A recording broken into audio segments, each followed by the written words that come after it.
I just want to start out by asking a broad-based question, and then we can kind of get into maybe some of the more granular aspects of this. But how did urban renewal affect the African American community in Roanoke as a whole? What was the impact on its own sense of community?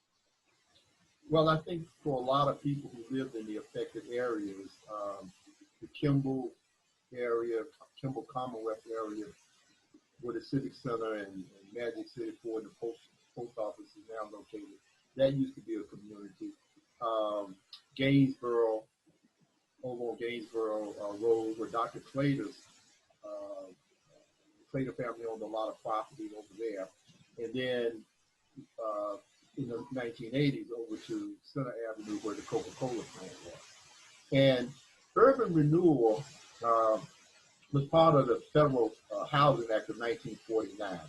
And the goal was to revitalize the core inner city, or core central city. The way to do that, cities, managers and planners would be to use eminent domain, the power of eminent domain to take property for public use. But the Fifth Amendment says that when you use eminent domain, the Fifth Amendment has a just compensation clause. You're supposed to pay the people for their property. And what happened in Roanoke, it wasn't unique in Roanoke, but it happened across the country. But Roanoke became this kind of case study of where property was seized and condemned, but people were not compensated for the property as the Fifth Amendment required. And later, the 14th Amendment says that you cannot deprive a citizen of life, liberty, or property without due process. So the seizing of property in Roanoke by Roanoke officials at the time, both the City of Roanoke and the Roanoke Redevelopment and Housing Authority, it really left a bad taste in people's minds and hearts toward the way the city was seizing the property. So it broke up. It broke up community, but actually, if you look, many of the people, as in most immigration or migration patterns, people will move from one community and essentially relocate to another community and recreate the old community. I've always felt that had the city and the housing authority actually compensated the people properly, as required by law, the effects of displacement would not have been so egregious. Let's say, for example, someone had in fact, this really happened. There was a lady, I saw the picture the other day, but there was a lady named Miss Ross. Can't think of her first name. But she would not sell her house to the city of Roanoke when they were building the Civic Center. So they tore down a church, they tore down a lot of stuff. She wouldn't sell her house. So they built the Civic Center around her house. Her house was actually on the parking lot of the Roanoke Civic Center in 1972. The reason Ms. Ross wouldn't build her house is that she had built a brick house in the mid-1960s. The city would not compensate her for her house because if she had to move, she was going to have to buy another more expensive house. And I think that was the behavior I found in my research. That it was the breakup of communities, but communities reconstructed themselves in other areas of Roanoke, right? It was the lack of fair payment, or what we now call fair market value for the property. So if your property was paid for, and then the city comes in and undervalues the payment they give you, you have to get a new mortgage, and you start over, in a difficult economic situation. Right. Yeah. Well, and so, yeah, if you could talk a little bit more about that. So a guy would sell his house for how much to the city, and then would have to buy a house for how much, and how did that impact his life? Well, if so say the house that say Mrs. Ross' house that she had just built, maybe was 10 years old. That house may have been valued at that time $30,000. She's paying on it. The city comes in and offers her 20 and condemns the property and says this is the best offer we're going to make you. Then if she doesn't sell for 20, right? So she sells for 20, she still say close to 30 on it, right? She got to pay that mortgage off and then try to get another house. And another thing, John, is at a macro picture, what the city, and this wasn't unique in Roanoke, but to me it was more blatant in Roanoke. What cities wanted to do was, again, to revitalize the central downtown area. So they wanted suburbanites to come back in. So they would get private developers to agree to build on this property that was seized by eminent domain, right? So the city would seize it cheaply. The developers would come in. So you look at the Civic Center, you look at the post office, you look at that whole area down on Williamson Road. They come in and build because they get the property cheaply, and the city's tax base is enhanced. And so everybody wins except the residents. See, the city.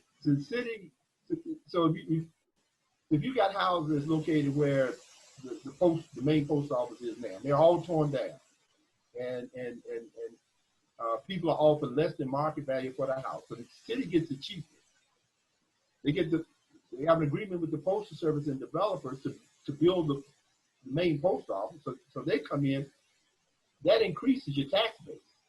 That increases the city's tax base. Right? The Postal Service gets the property for relatively cheap. So who are the losers? The losers are the residents. And that's what happened in city after city in the United States. Exactly. I mean, the data, it shows that 2/3 of the people that were displaced by urban renewal were African Americans, and that was over 1 million people, right? And so it was all unconstitutional. That's the whole point, and that's the significance of the Claytor case in 2003, because his property in Gainesboro was condemned. So the Claytor family owned this entire block, and they had the Claytor Memorial Clinic where Dr. Claytor and his brothers practiced dentistry and medicine. They had a Esso service station on Gilmer Avenue, the family home on Patton Avenue. So the entire block. The city wants that property. They come in and condemn it, but they won't pay Claytor what it's worth. Right. So he holds out, and the Roanoke is actually the Roanoke Redevelopment and Housing Authority. They contend in court that they can hold his property in condemnation status in perpetuity forever. Now, this is well beyond anything that anybody had ever heard of, right? Meanwhile, the property, because that whole area up through Gainesboro, people are selling houses, people aren't coming to the Claytor Clinic to get medical and dental services. So the value of their property is declining. And the city and the housing authority holds that property in condemnation status for 23 years. It was unheard of. So I was Dr. Claytor's expert witness on this, right? And I go to court there, and these are called inverse condemnations, where property is condemned but never purchased. And there were 5 U.S. Supreme Court cases that said that violates both the property owner's 14th Amendment constitutional rights. And so I knew those cases, and I testified to that, and Claytor won.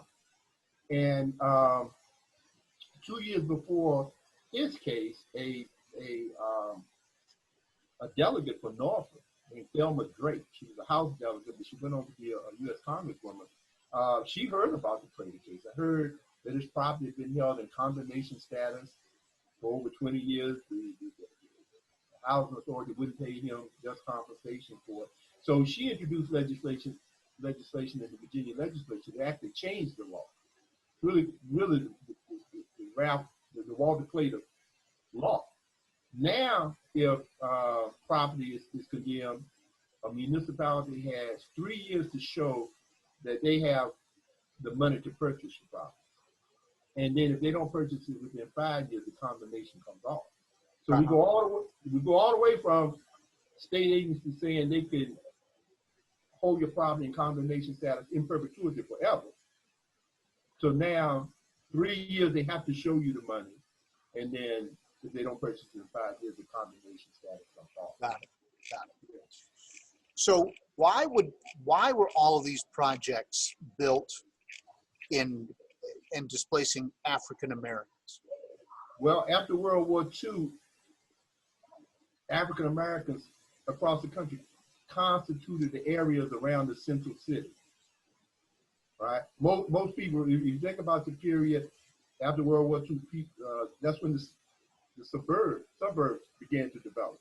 So people, the interstate highways, people live out, but city officials didn't want the central city where the banks were, where commerce was to die. So then there was this big push to lure suburbanites back into the core central city. But who owned the property around it? I mean, if you look at downtown Roanoke, if you come across the bridge from downtown Roanoke, all of that area was owned by black people, right? And lower income black people, but black people, right? And down in Southeast, and there were more whites, but the area that the city officials wanted to really develop was the area that was inhabited or property owned by blacks. So if the city wants to grow, does it have a choice? Does it have a choice to Well, I mean, does it's either going to grow or it's going to leave those poor black people in place? Right. Well, I think that the two things, John, that really have emerged in all of this research about the use of eminent domain and urban renewal over the past 50 years. One, the Constitution actually says that eminent domain should only be used for public use. So if wherever Interstate 81 was being built, or 581, that's public use. That would be used for all of us, right? Then eminent domain can be used, and the government officials have to pay just compensation or fair market value. What by the 1960s, what was very obvious was that public use had been conflated to mean economic use, economic viability. All right, and there was the most recent Supreme Court ruling on this was a case in 2005 called Kelo, K-E-L-O versus New London, Connecticut, where a huge pharmaceutical company wanted all this property to build a pharmaceutical plant. And it was clearly for economic reasons, right? There was no public use there. It was, New London or the state of Connecticut had been in a bidding war with other states to get this company. And they used eminent domain and came in and just took the people's property. I mean, it was very similar to what we're talking about here in Roanoke, paid them under market value, et cetera. The people go to court. The U.S. Supreme Court ruled that it is constitutional for city officials to seize property solely for economic use. But they allow the states to pass a law that says that urban renewal or eminent domain can only be used for public use. So how would the Coca-Cola plant fit into that, the expansion of the Coca-Cola plant? Well, the Coca-Cola plant is a really unique thing. It was always, my belief is that because cities always want to expand their tax base, that the Coca-Cola plant was always, in the season of the property, was always for economic purpose. But one of the things that happened in the season of the Coca-Cola plant was that Noah Taylor was mayor. And all of this had happened the previous 25 years in Gainesboro and Kimball. So what he did was to negotiate with Coca-Cola, because the residents on Wells Avenue and Center, they were opposed to it. What he negotiated was that if there are no lawsuits against the city challenging the use of eminent domain, I forget what the percentage was now, but you can look it up. Either 10 or 15% of the residents from that neighborhood would be hired at the Coca-Cola plant. So that was the deal. That was the deal. What happened was, Womeco Coke had owned that plant, I guess 50 years. Yeah. the people agree. The, the houses are destroyed, cleared out. The plant is built, and within 1 year, Womeco sells the plant to Coke of Charlotte. And they say, we have no obligation to the residents. And so whatever percentage, if it was 10, 15, or 20% of the residents from that neighborhood, they weren't hired. And so it has just been one thing that creates social cleavage between the Black community that has really been impacted by urban renewal and eminent domain over the past 50 years, and business owners and the city agents. And even today, the people in those communities affected are still angry. I mean, they are really, really angry, and they want some type of compensation for what has happened. I made a presentation. I sent you the PowerPoint at the American Planning Association 3 years ago. Business owners out near Victory Stadium, where Virginia Tech and Carilion expanded, they saw this happen in Northwest Roanoke. They knew the city was going to use eminent domain to seize their property, and because of the history, wasn't going to pay them. So in a preemptive strike, they hired the attorney that Walter Clayton is hired, right? He comes in, they get paid. They get paid just compensation, right? Now, what city managers who go through MPA programs like the one at Virginia Tech and all of that, they've learned all of this. They read my stuff. They read Dr. Mindy Fullerlove's stuff about the psychological impact. So it's a new breed of manager. And because of the Clayton ruling, it's hard to engage in that type of unethical public management now. But that's a little soulless to people in the Black community who are really like the canaries in the coal mine with this thing, right? And so when they see how the business owners on Jefferson Street were treated fairly, right? The reaction is more that this is continued institutional racism, that type thing, not a change in managerial behavior, right? For me, John, I think the Clayton ruling in 2003 showed that you could go to court, have a case based on Fifth Amendment just compensation grounds and 14th Amendment due process property grounds and prevail. And actually now prevail pretty easily, right? But so for me, that's the point of reference to look at the history of this, because the business owners out on Jefferson Street understood that they got the best eminent domain attorney in Virginia. I don't even think they went to court. He came, negotiated, right? They all got the money that they deserve. But I think to a community that has historically been victimized, right?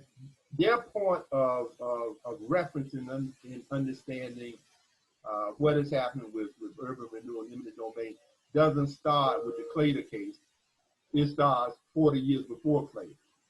Mm-hmm. And that's where the anger and the frustration still continues to exist, or why the anger and frustration continues to exist. So now, you grew up in Roanoke. Did you experience any of this personally? No, I didn't live in well, actually I did. My grandparents lived on Patton Avenue Northeast. So right when you cross from Hotel Roanoke, when you cross Wilmington Road, my grandparents lived there. And in 1956,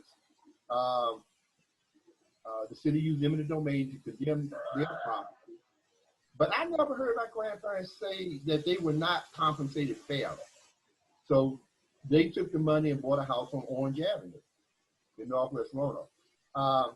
And that was my only personal experience with any of these urban renewal projects.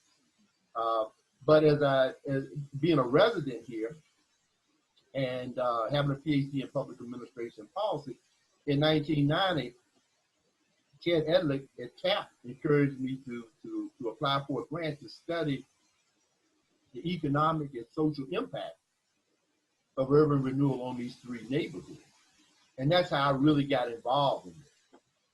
Got it. Got it. Yeah. And well, I just want to ask you about that impact. So, I mean, did it destroy the fabric of the African American community?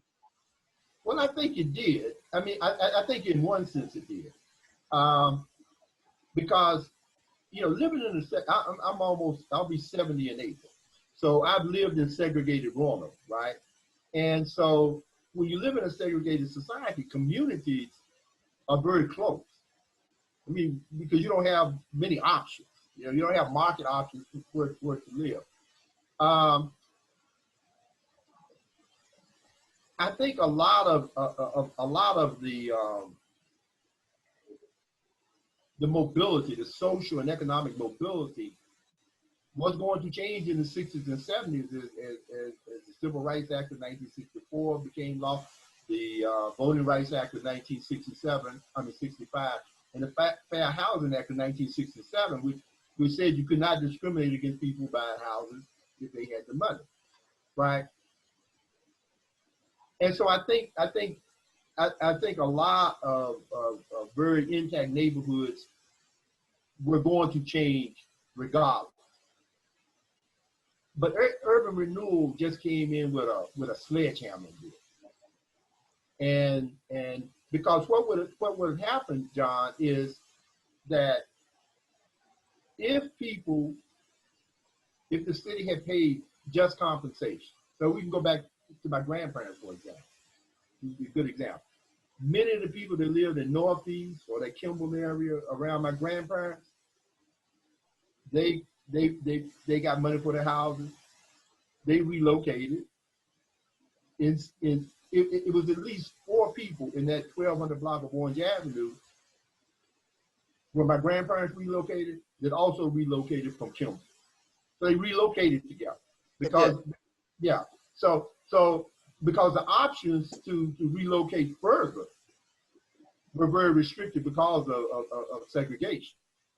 And so I've always believed that had the city come in and paid just compensation for these houses and not put people in such dire economic straits to try to go to another neighborhood and have less money to try to buy another house.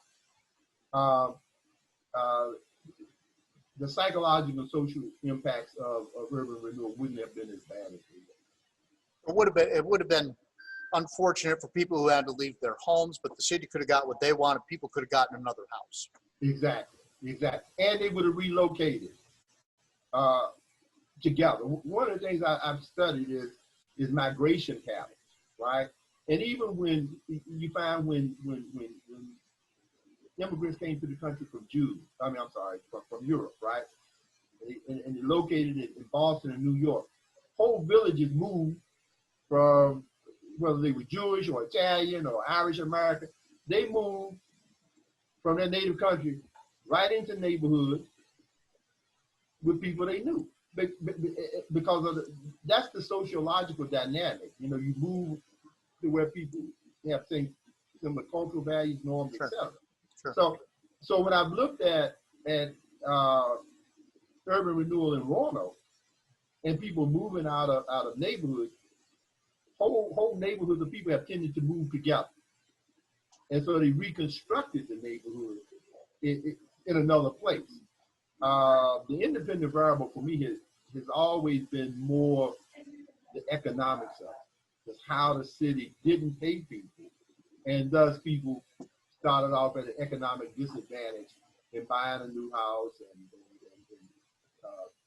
paying off a mortgage on an old house and then trying to buy a new house. And that was the difficulty. And that was what was unconstitutional, because the law clearly says that there has to be just compensation The framers wrote it in the 1790s based on the Enclosure Act from Great Britain, and they had suffered from the British, and so that's what the city did. The city saved money on the one end. The private developers made money. The city's tax base went up. Yeah, Right. it was just the black residents. And when you have this whole overlay of overt and institutional racism, that's part of the American culture. This is how people are going to make sense of this. It was us. We were targeted. We may not have known about the Fifth Amendment, but we knew that we weren't getting fair market value for our house, and we knew that this was going to put us at an economic disadvantage when we moved to another neighborhood. Yeah, that makes sense. That's good stuff. Reggie, thank you so much. I appreciate it. Oh, sure, no problem. Thank you for involving me in your project.